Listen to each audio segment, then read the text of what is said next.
Mesdames et messieurs, bonjour, bonsoir. Je suis Père LTLT Lakers tout le temps, la chaîne francophone des Lakers. Dans l'émission d'aujourd'hui, je vais me poser une question. Que faut-il de plus aux Los Angeles Lakers? Il y a eu des signatures, il y a eu de la draft, il y a eu également de la signature de mecs en two-way. Mais est-ce qu'on est satisfait de ce qu'a fait Rob Pelinka jusqu'à présent? Autrement dit, quels sont les besoins? Est-ce qu'on est satisfait du poste 1? Est-ce qu'il y a quelque chose qui a changé? Le poste 2 est-il assez consistant? Le poste 3, y a-t-il assez de défense sur ce poste? Le poste 4, est-ce que les mecs hybrides 3-4 peuvent combler les trous également sur ce poste 4? Et puis, le poste 5, faut-il se satisfaire de cette rotation qui se présente aux Los Angeles Lakers avec la signature de DeAndre Ayton ou alors la re-signature de Jackson Hayes? Et puis, on sait qu'il y a toujours Maxi Kleber dans cette équipe. Nous allons traiter de tous ces sujets. Restez ici. Lakers tout le temps, c'est tout de suite. Step 1, wake up early, gonna rise with the sun. Step 2, get some good, some food in you. Step 3, think real hard about what you wanna be. Step 4, everybody just do your thing. Wake up, today's gonna be a good day. Wake up, today's gonna be a good day. Wake up, today's gonna be a good day. Wake up, today's gonna be a good day.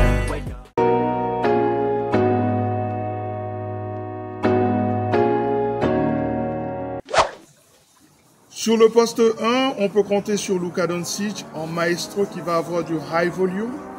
Mais derrière lui, c'est toujours la même situation. Gabe Vincent qui en decision making n'est pas terrible.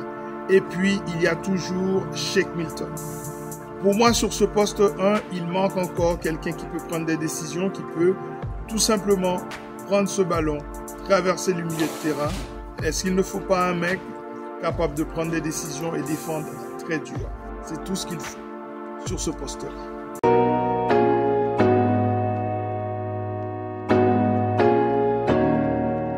Sur le poste 2, il n'y a pas eu beaucoup de changements non plus, puisqu'on est toujours avec Austin Reeves, Bronny James et puis Jordan Goodwin.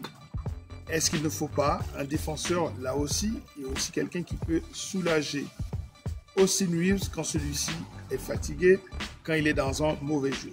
Et c'est pour ça que DeAnthony Melton est une excellente solution, une excellente option. Sur ce poste 2, il y a des choses qui doivent encore se passer. On a parlé de Ryan Hollins dans l'émission de hier et je pense que ce serait pas mal.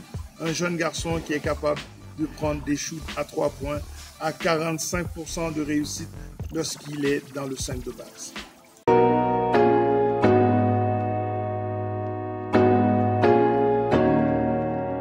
Le poste 3, il y a énormément d'attaques et pas assez de défense. Est-ce que Abou Tiro est la solution pour régler ce problème?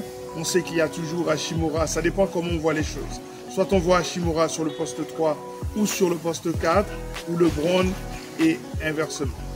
Derrière lui, il y a des garçons comme Laravia qui viennent d'arriver. Est-ce que tu utilises Dalton Keunig sur ce poste 3 ou est-ce que tu vas le décaler sur le poste 2? Est-ce que Abou Tiro va t'apporter cette solidité défensive ou alors est-ce que tu vas ramener du Jared Vanderbilt sur ce poste 3? Pour moi, sur ce poste 3, il n'y a pas assez de défense, il y a beaucoup trop d'attaques.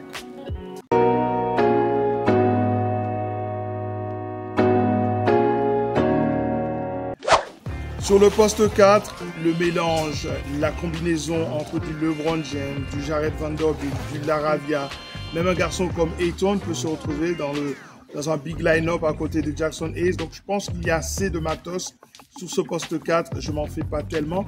D'autant plus que les mecs en two-way peuvent rentrer. Je pense à Jamison, je pense à Dixon. Ces mecs-là peuvent rentrer de temps en temps et dépanner sur ce poste 4.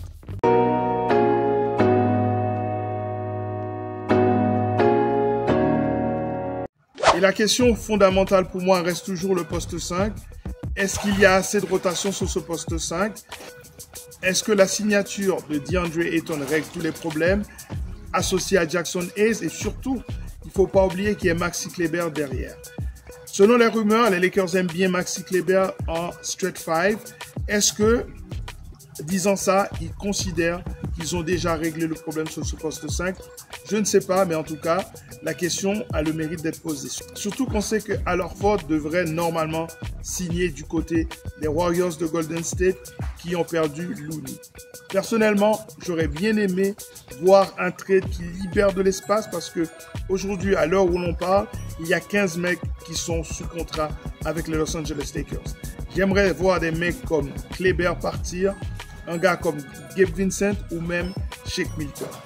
Eh bien, on verra tout ça dans les jours qui viennent. En tout cas, les rumeurs continuent autour des Los Angeles Lakers, surtout des rumeurs de trade.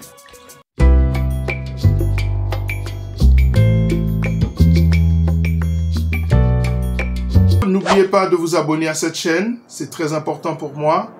L'algorithme de YouTube doit comprendre que ma communauté augmente. Si vous aimez cette vidéo, mettez un like. Là aussi, c'est une information qui sera interprétée par l'algorithme de YouTube.